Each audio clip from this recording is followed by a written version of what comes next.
आज हम डिस्कस करने जा रहे हैं श्री अरविंदो का एक फेमस प्ले जिसका नाम है वासवदत्ता। आज हम वासवदत्ता के नोट्स को डिस्कस करने जा रहे हैं। तो सबसे पहले हम राइटर का इंट्रोडक्शन देख लेते हैं।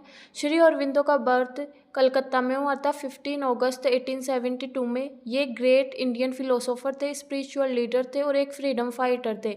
इन्होंने इंडिया के इंडिपेंडेंस के लिए जो स्ट्रगल हुआ था उसमें एक मेजर रोल प्ले किया था।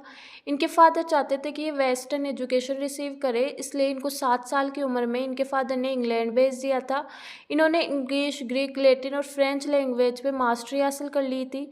अब हम बात कर लेते हैं इस ड्रामा के इंट्रोडक्शन की। ये जो ड्रामा है ये 1893 से 1906 के बीच में लिखा गया था, जब श्री अरविंदो स्टे करे हुए थे बड़ौदा में। और ये ड्रामा है ये पब्लिश हुआ था उनकी डेथ के बाद 1957 में। ये पब्लिश करवाया गया था 1957 में श्री अरविंदो आश्रम के द्वारा। ये ड्रामा ओरिजिनली संस्कृत में लिखा गया है भाषा के द्वारा, और संस्कृत में इसका नाम है स्वपन वासवदत्तम। और अब हम बात करने वाले हैं इस प्ले की सेटिंग की। ये जो प्ले है ये मेनली 2 किंगडम्स में सेट है। पहला है वत्स, दूसरा है अवंती। और अगर हम इसके जेनर की बात करें तो एक ड्रामेटिक रोमांस है। ये जो प्ले है इसके स्ट्रक्चर की बात की जाए तो ये प्ले 5 एक्ट में डिवाइड है। अब हम बात कर लेते हैं इसके मेजर कैरेक्टर्स की। तो पहला मेजर कैरेक्टर है उदयन। ये इस प्ले के प्रोटोगोनिस्ट है और वत्स के किंग है। ये जाने जाते हैं अपनी ब्रेवरी, नोबिलिटी और म्यूजिकल टैलेंट के लिए। अब हम बात कर लेते हैं वासवदत्ता की। ये इस प्ले की हीरोइन है और ये महासेन की बेटी है और अंगारिका इनकी मदर है। और ये beautiful, intelligent and emotionally strong है। महासेन ये वासवदत्ता के फादर है और अवंती के किंग है। अगला कैरेक्टर है क्वीन अंगारिका। ये महासेन की वाइफ है और वासवदत्ता की मदर है। इनके पास एक सुपर नेचुरल पावर है जिससे पहले ही पता कर लेते हैं कि उदयन और वासवदत्ता का मिलना है ना डेस्टिनी में लिखा है। अगला कैरेक्टर है विकर्ण। ये महासेन का बेटा है और इसको ये चीज़ पसंद नहीं होती है कि इसके फादर ने और इसके भाई ने धोखे से है ना वत्स को किडनैप कर लिया है। अगला कैरेक्टर है गोपालक। ये भी महासेन के बेटे हैं और इन्होंने अपने फादर की हेल्प की थी उदयन को बंदी बनाने में। अगला कैरेक्टर है योगिंद्र रायन। योगिंद्र रायन उदयन का चीफ मिनिस्टर है। इसी ने वत्स को संभाला था जब है ना उदयन को इम्प्रिजन कर लिया गया था। अगला कैरेक्टर है रुमनवत। ये किंग उदयन के चीफ जनरल है, ये आर्मी को लीड करते हैं। अगला कैरेक्टर है मंजुलिका। ये एक प्रिंसेस थी जिसे महासेन ने युद्ध में है ना जीत लिया था और इसको बंदी बनाकर ले आए थे और इसको अपनी जो बेटी है, डॉटर है वासवदत्ता, उसकी अटेंडेंट बना दिया था। एक और कैरेक्टर है वो है वसंता। ये रॉयल एजेंट है योगिंद्र नारायण का। हम बात करने जा रहे हैं इसकी समरी की। The scene opens with Mahasen lamenting his recent defeat at the hands of Vats the youthful king of Kaushambi. हम इसकी समरी को एकदम ब्रीफ में समझने की कोशिश करेंगे। जो अवंती के किंग है महासेन, वो लेमेंट कर रहे हैं अपनी रिसेंटली डिफीट पे, और ये उनकी डिफीट हुई है कौशाम्बी के किंग है वत्स, उनकी वजह से। Mahasen expresses his frustration referring to Vatsa as a luxurious boy. और महासेन है ना अपना फ्रस्ट्रेशन निकाल रहे हैं, अपना फ्रस्ट्रेशन एक्सप्रेस कर रहे हैं, और जो वत्स है उनको वो रेफ़र कर रहे हैं एज ए लग्जीरियस बॉय। वो बोल रहे हैं कि एक लग्जीरियस बॉय ने मुझे हरा दिया जिसको है ना सिर्फ लग्जरी पसंद है। In contrast Gopalak offers a different perspective. He praise Vatsa remarkable skill in battle. लेकिन जो गोपालक है वो उसकी स्किल्स की है ना तारीफ़ करता है। वो बोलता है कि उसमें है ना बैटल की एक रिमार्केबल स्किल है, तो वो उसको प्रेज करता है। Amid their discourse Mahasena reveals his dreams of empire, envisioning himself as a ruler over all of India. फिर जो महासेन है वो गोपालक के साथ अपना ड्रीम शेयर करता है, अपने बेटे के साथ अपना ड्रीम शेयर करता है। वो बोलता है कि मैं चाहता हूँ कि मैं इस पूरे इंडिया पे रूल करूँ, लेकिन अब मुझे लग रहा है कि मेरा ये सपना है ना कहीं अधूरा रह जाएगा वत्स की वजह से, क्योंकि उसकी है ना उसमें बहुत स्किल्स है और वो है ना बहुत युद्ध में है ना बहुत निपुण है। The two then begin to devise a more cunning strategy to defeat Vats rather than pursuing a direct war. वो फिर एक प्लान बनाते हैं उसको डिफीट करने का। वो कोई डायरेक्ट वॉर नहीं लड़ रहे हैं उससे, बल्कि वो एक प्लान बना रहे हैं कि कैसे उसको फंसाया जाए और कैसे हम उसको डिफीट कर सकते हैं बिना वॉर के। The plan is that one Vatsa is captivated by Vasudatta he will become spiritually imprisoned by his infatuation, rendering him unable to resist Mahasena's ambitions. फिर वो उनके प्लान के मुताबिक है ना वो उसको किडनैप कर लेंगे, उसको कैप्चर कर लेंगे। फिर वासुदत्ता है वो अपनी ब्यूटी से उसको अपनी ओर आकर्षित करेगी। फिर वो वासुदत्ता का गुलाम बन जाएगा। फिर महासेन अपना जो सपना है उसको पूरा कर पाएगा और महासेन के सपने को पूरा करने में उसकी मदद करेगा Vatsa. Gopalak readily accepted this secret mission, और गोपालक इस सीक्रेट मिशन को एक्सेप्ट कर लेता है। फिर वो इस प्लान को एग्जीक्यूट करते हैं। Yogendra Narayan expresses deep concern about the character of king Vatsa while he recognizes Vats' bravery and intelligence.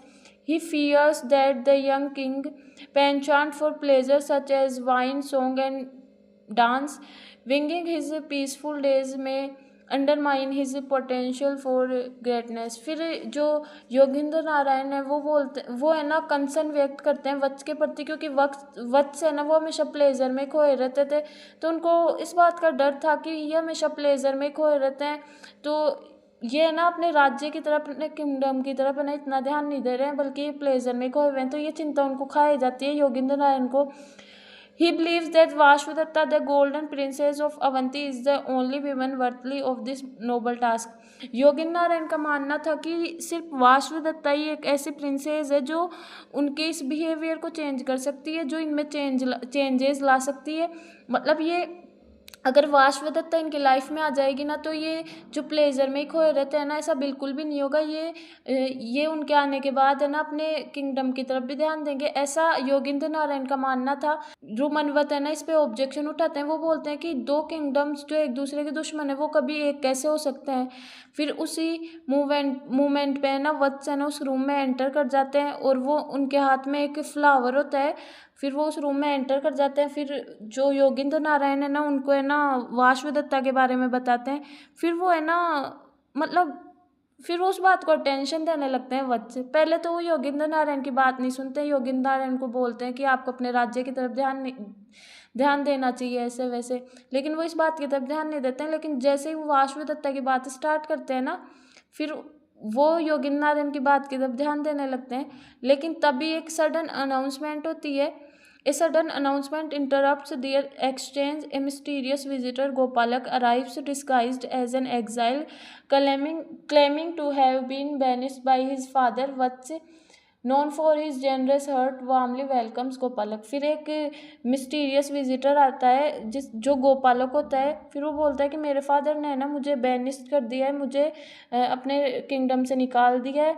तो वो उसके पास ना शरण मांगता है। तो वत्स बहुत जेनरस है तो वो उसका वेलकम करता है अच्छी तरीके से। Vatsa and Gopalak enters engaged in conversation about the wonders of nature. फिर एक दिन है ना वो दोनों है ना नेचर के बारे में बात कर रहे होते हैं। Vatsa express his longing to see the ocean. फिर वत्स अपनी एक इच्छा व्यक्त करता है ओशन को देखने की। And they decide to embark on a hunting expedition in the Vindhya forest which are located on the border of Avanti. फिर वो दोनों डिसाइड करते हैं विंध्या फॉरेस्ट जाने का, जो है ना लोकेटेड है अवंती के बॉर्डर पर। ये सब है ना गोपालक के प्लान का ही पार्ट था कि उसको है ना विंध्या फॉरेस्ट में ले जाऊंगा मैं, और जो विंध्या फॉरेस्ट है वो है ना अवंती के पास में ही है, तो वहाँ से उसको कैप्चर करना आसान होगा वत्स को। तो फिर वो दोनों प्लान करते हैं। फिर Vatsa express his affection for Gopalak, then Alka wants Vatsa about Gopalak. फिर वत्स है ना वत्स को उस पर है ना ये मतलब ऐसे थोड़ा बिलीव हो गया था, उसका है ना उसके प्रति थोड़ा सा भरोसा पैदा कर लिया था गोपालक ने। तो वत्स उसके प्रति है ना अपना अफेक्शन व्यक्त करता है, लेकिन अलका उसे वार्न भी करता है कि इतना भरोसा भी किसी पे नहीं करना चाहिए। Then Gopalak conspiracy set against the backdrop of a forest where he meets his brother Vikant, who has arrived with armed men. Gopalak reveals his plans to seize Vats. फिर गोपालक है वो उससे है ना उसका भाई मिलता है जंगल में विकर्ण, और वो है ना सेना लेके आता है, उसको नहीं पता होता कि ये सेना है ना वत्स को किडनैप करने के लिए, धोखे से किडनैप करने के लिए मंगवाई गई है।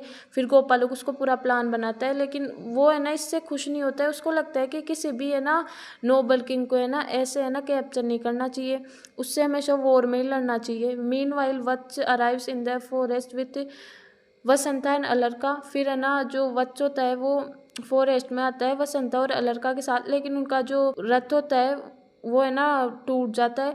Now Gopalak captures Vatsa and take Vatsa away towards Avanti. फिर है ना जो वत्स होता है वो जंगल में ऐसे ही अकेला ही चल देता है।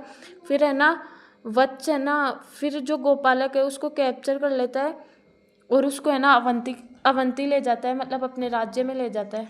फिर गोपालक उसको रास्ते में बताता है कि तुम्हारे साथ जो भी किया ना वो सब एक प्लान था, वो हमारे प्लान का हिस्सा ही था तुम्हें फंसाने के लिए। King Mahasena celebrates his triumph over the young king Vatsa. फिर है ना जो महासेन होता है वो अपनी जीत को सेलिब्रेट करता है। He commands Vasavadatta to charm the captive king and make him emotionally dependent upon herself that he may become a puppet in Mahasen hands. Vasudhata agrees dutifully, promising obediently to her father. फिर है ना फिर महासेन है ना उसको एक command देता है कि तुम्हें है ना वत्स को है ना अपने चार्म से है ना उसको अपनी ओर आकर्षित करना है और उसको है ना इमोशनली अपने ऊपर डिपेंडेंट बनाना है। फिर है ना वो मेरे हाथ की कठपुतली बन जाएगा और जो मेरा सपना है वो पूरा हो जाएगा।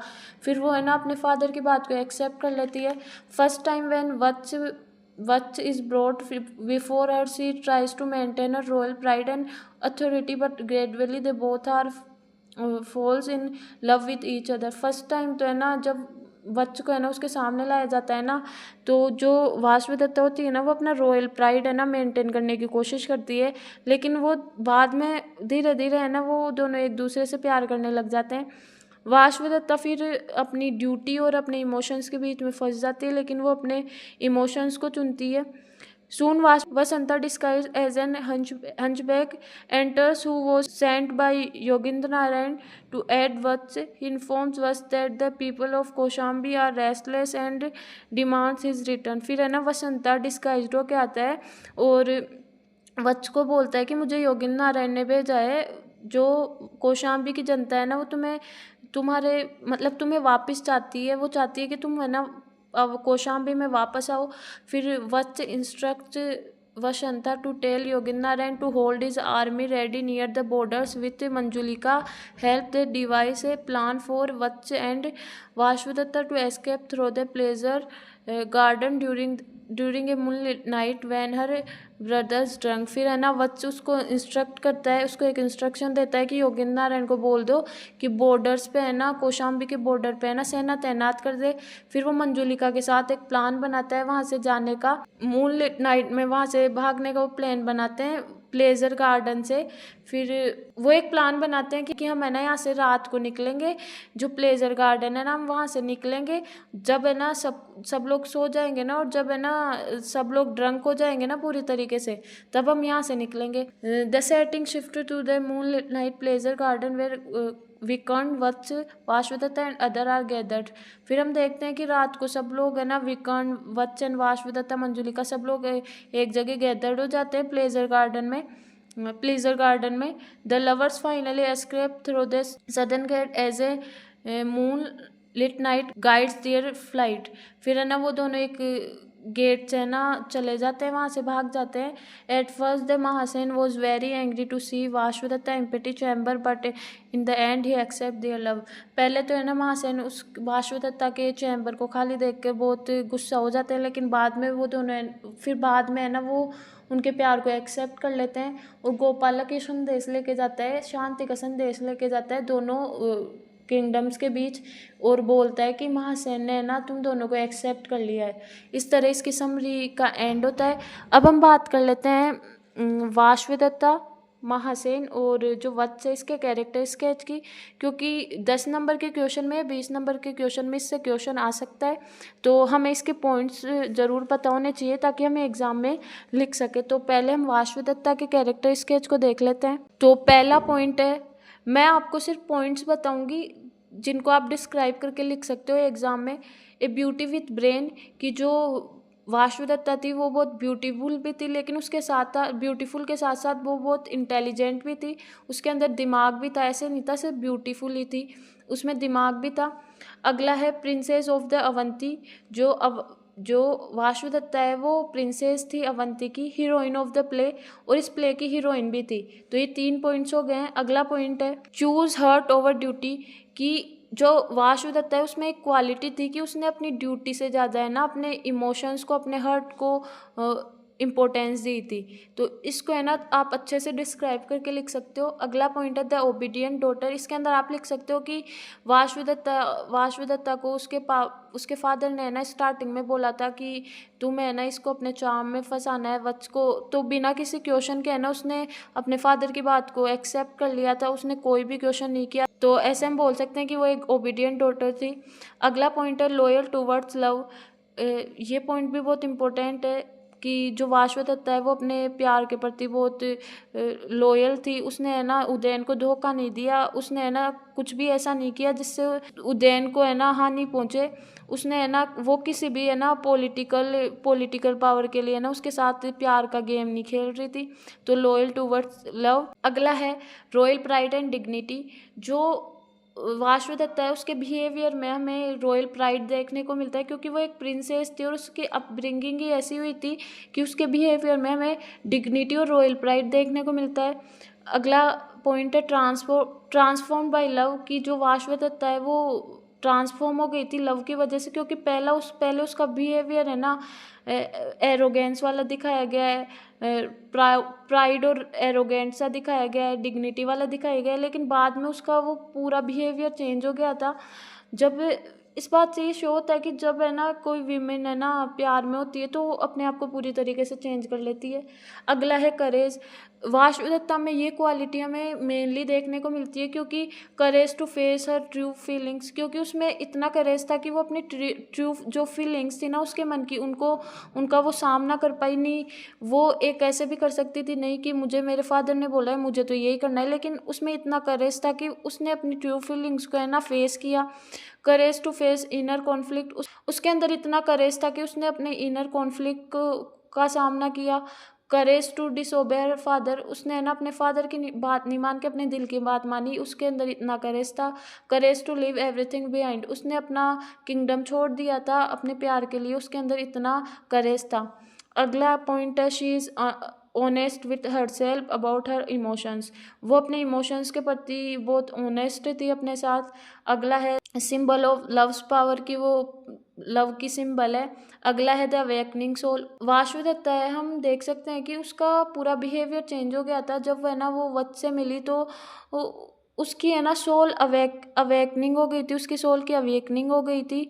और जो उसने जो फैसला लिया ना ड्यूटी और अपने इमोशंस के बीच में फंस गई थी, तब उसने जो फैसला लिया वो इसीलिए ले पाई वो क्योंकि उसकी जो सोल थी वो उसकी सोल की अवेकनिंग के कारण ही वो ये फैसला ले पाई थी अच्छे से। अगला है अब हम डिस्कस करने वाले हैं उदयन का कैरेक्टर स्केच। फर्स्ट जो पॉइंट है वो है यूथफुल किंग। कि जो उदयन है वो कौशाम्बी के एक यूथफुल किंग थे। अगला है लग्जीरियस बॉय। ये लग्जरी को पसंद करते थे, डांस म्यूज़िक ये नेचर ये सब कुछ ये पसंद करते थे। अगला है द कैप्टिव प्रिंस। कि उदयन है उनको किडनैप कर लिया गया था महासेन के द्वारा, लेकिन फिर भी है ना उनको है ना एक्सटर्नली है ना इम्प्रिजन किया गया था, लेकिन इंटरनली है ना अभी भी वो फ्रीडम। अगला पॉइंट है लवर ऑफ ब्यूटी। अगला पॉइंट है the ideal king. While he is a romantic and musician, Udayan never forgets his identity as a Kshatriya. वो है ना म्यूज़िक को पसंद करता था और डांस को पसंद करता था, लेकिन वो कभी अपनी ड्यूटी नहीं भूला। उसको पता था कि मैं एक क्षत्रिय हूँ और मेरा कर्तव्य है अपनी प्रजा की रक्षा करना। Kind hearted. ये थीम तो हम देख ही सकते हैं जब गोपालक आया उसके पास, उसने बिना किसी शक के है ना उसका वार्मली वेलकम किया था। King of Kaushambi. अगला पॉइंट ये किंग ऑफ कौशाम्बी, वो कौशाम्बी के किंग है। अगला पॉइंट है brave and courage to face face difficulties की उनके अंदर है ना करेज है डिफ़िकल्टीज़ का सामना करने के। जब उनको पता चला कि गोपालक ने उनको धोखा दिया है तो वो पैनिक नहीं हुए और उन्होंने है ना इसको है ना अच्छे से हैंडल किया उस सिचुएशन को। अगला पॉइंट है हीरोइक एंड नोबल फिगर। वो एक हीरोइक एंड नोबल फिगर इस बात से हम जान सकते हैं कि वो है ना जब गोपालक ने उनको इन प्रिजन कर दिया तब वो है ना घबराए नहीं। और वो घबराए इसलिए नहीं क्योंकि वो एक हीरोइक नेचर है उनके अंदर और वो एक ग्रेट सोल है, क्योंकि एक ग्रेट सोल को किसी क्राउन की ज़रूरत नहीं होती है। अगला पॉइंट है किंग ऑफ हर सेल्फ। अगला पॉइंट है अट्रैक्टिव, कि वो बहुत अट्रैक्टिव है, बहुत हैंडसम थे और इसी अट्रैक्टिवनेस ने वासुदत्ता को भी उनकी ओर आकर्षित कर लिया था। अगली है ब्रेव इन बैटल, कि गोपालक ने भी एक बार हम स्टार्टिंग में देखते हैं कि उनको एडमायर किया था कि वो है ना बहुत बहादुर है और उनके अंदर बहुत अच्छी स्किल्स है। अगला पॉइंट है प्रोटोगोनिस्ट ऑफ द प्ले, ये प्ले के प्रोटोगोनिस्ट है। अब हम देख लेते हैं महासेन का character sketch. King of Avanti, ये अवंती के किंग थे। अगला पॉइंट है ब्रेव एंड पावरफुल रूलर, ये ब्रेव एंड पावरफुल रूलर थे। अगला पॉइंट है एंटोगोनिस्ट ऑफ द प्ले। अगला पॉइंट है इंटेलिजेंट एंड स्ट्रेटेजिक, ये बहुत इंटेलिजेंट थे। अगर इनको पॉलिटिकल पावर पाने के लिए कुछ अगर गलत रास्ता भी अपनाना पड़ता, अगर कोई दाव पेच भी अपनाना पड़ता तो ये अपनाते थे। इनको इस चीज़ में कुछ गलत नहीं लगता था क्योंकि ये अपनी पॉलिटिकल पावर के लिए सब कुछ कर रहे थे। अगला पॉइंट है पॉलिटिकली वाइज, ये पॉलिटिकली बहुत वाइज थे, ये डिप्लोमेटिक थे बहुत। अगर इनको साम दाम दंड में किसी का भी यूज़ करना पड़े ना तो ये करते थे। रेस्पॉन्सिबल रूलर, ये ऐसा नहीं था कि सिर्फ अपने बारे में सोचते थे, ये अपनी प्रजा की सेफ्टी के बारे में सोचते थे, उनकी प्रोस्पेरिटी के बारे में भी सोचते थे। अगला पॉइंट है एम्बिशियस किंग, एम्बिशियस पर्सनैलिटी, मतलब ये इतने एम्बिशियस है, हम इनकी एक बात से देख सकते हैं कि ये इनका एक ड्रीम था कि मैं इस पूरे हिंदुस्तान पे ना, इस पूरे इंडिया पे ना रूल करूं। ए लविंग फादर, जब है ना वासुदत्ता वत्स के साथ चली गई तब ये है ना नाराज तो हुए थे उससे, लेकिन एंड में ना वो अपनी डॉटर की खुशी के लिए मान जाते हैं।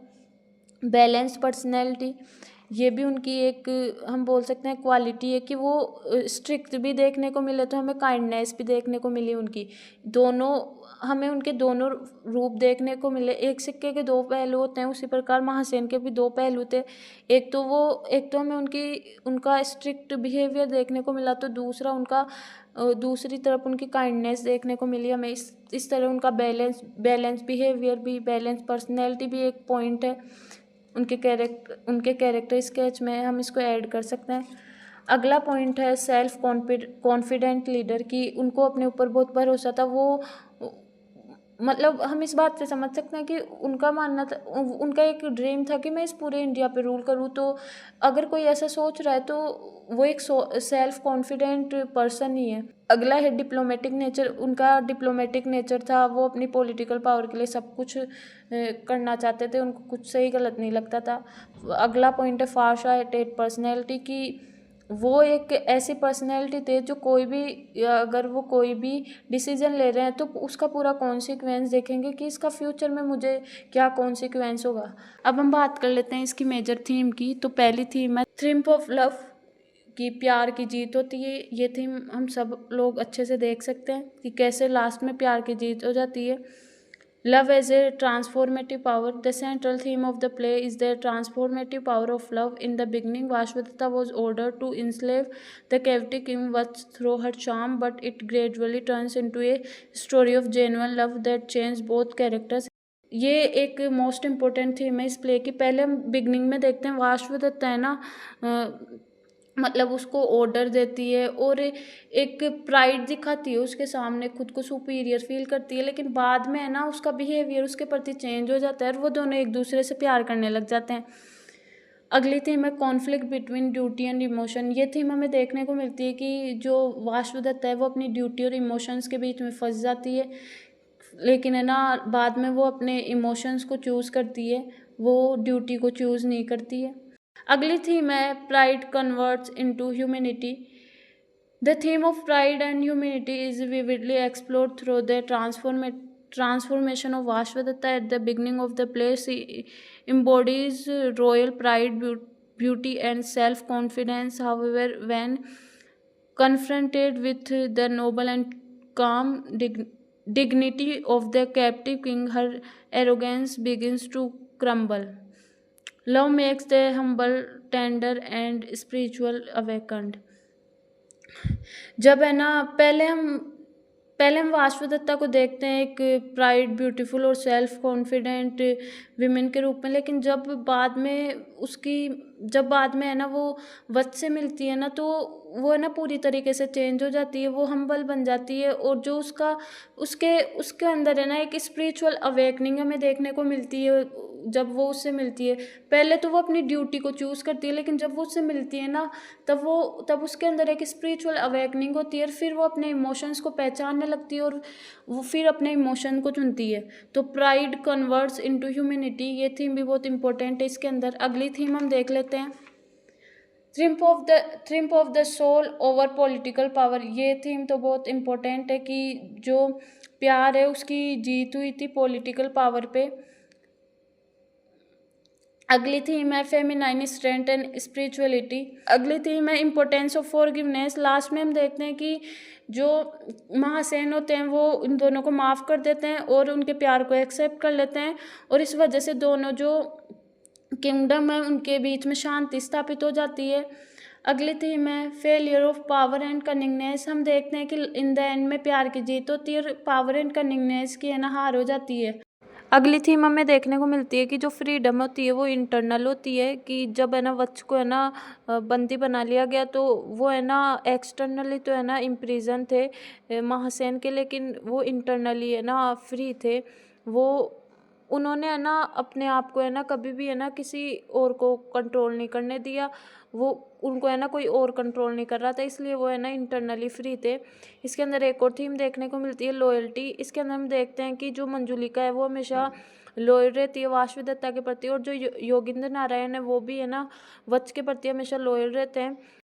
अभी हमने एक थीम देखी थी फेमिनाइन स्ट्रेंथ वाली, हम उसको कुछ इस तरह डिस्क्राइब कर सकते हैं कि श्री अरविंदो है ना, उन्होंने अपने इस प्ले में वासुदेवता में जो वीमेन कैरेक्टर है ना उनको इम्पोर्टेंस दिया है,